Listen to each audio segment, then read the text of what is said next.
আপনার আগের স্বামী যার অজান্তে তাকে না জানিয়ে কিছু টাকা আপনি কোথাও ধার দিয়েছেন, সে টাকাটা যার কাছে ধার দিয়েছেন তিনি আর ফেরত দিচ্ছেন না। এখন আপনার প্রশ্ন হলো যে আগের স্বামীর সন্তান যদি তারা বেঁচে থাকে, এটা তাদের হক আছে, অতএব এটা আপনি কিভাবে ব্যাক করবেন?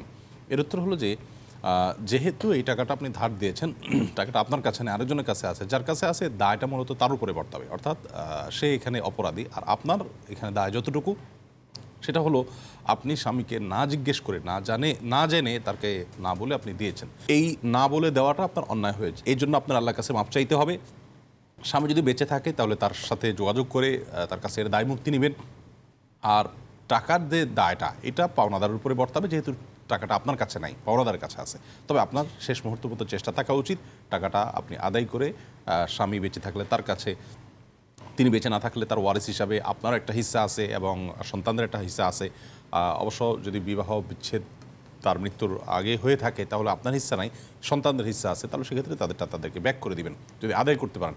আর যদি আপনার সামর্থ্য থাকে আপনি দিয়ে দিবেন, আর যদি না দিতে পারেন আল্লাহর কাছে মাপ চাইবেন এবং টাকার দায়টা আপনার উপর বর্তাবে না। বাট আপনি স্বামীর অনুমোদন ছাড়া যে দিয়ে দিয়েছেন, এর জন্য আপনার কাছে আল্লাহর কাছে আপনাকে তওবা করতে হবে।